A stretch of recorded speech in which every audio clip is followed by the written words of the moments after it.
Okay, this is chapter 17 of Two Can Keep a Secret. Chapter 17, Ellery, Sunday, September 29th. This time, unlike after the hit and run with Mr. Bowman, I'm a good witness. I remember everything. Remember taking the paper clip from Brooke's hand and picking up a second one from the floor. Paper clips? Officer Rodriguez asks. He went directly into questioning mode as soon as Ezra told him we'd left Fright Farm with Brooke. We moved into the kitchen and Nana made cocoa for everyone. I grasped the still warm mug gratefully as I explained what happened before Ezra joined Malcolm and me. Yeah, they were pulled apart, so they were almost straight. People do that kind of thing sometimes, like a nervous habit. I do anyway. I've never met a paperclip I didn't immediately twist out of its pre-existing shape. I remember Brooke being sort of goofy and funny and rambling at first. She made a that's what she said joke, I tell Officer Rodriguez. His face is a total blank. That's what she said?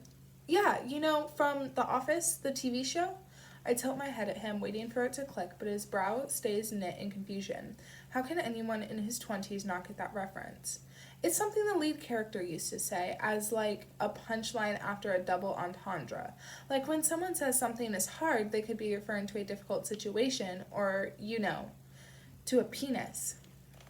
Ezra spits out his cocoa as Officer Rodriguez turns bright red.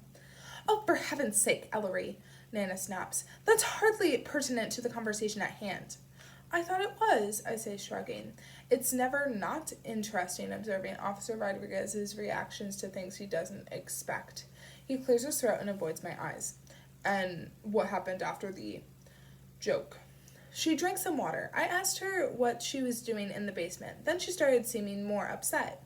I remember Brooke's words like she'd just spoken them 5 minutes ago. I shouldn't have. I have to show them. It's not right. It's not okay. What happened? Wouldn't you like to know? My stomach squeezes. Those are the sort of things that seem like nonsense when a drunk girl is babbling at a party, but ominous when she's missing.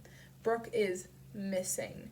I don't think that's really sunk in yet. I keep thinking Officer Rodriguez is going to get a call any second telling him she met up with friends after she got home. She got a little teary when she said all that, I say. I asked her if it was about the pep rally, but she said no. Did you press her? Officer Rodriguez asks.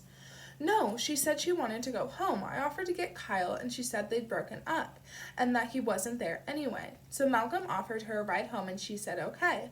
That's when I left to get Ezra. Driving Brooke home was... I pause, weighing what to say next. It wasn't planned, at all. It just happened. Officer Rodriguez's forehead creases in a quizzical frown. What do you mean? Good question. What do I mean? My brain has been worrying since Officer Rodriguez said Brooke was missing. We don't know what it means yet, but I do know this.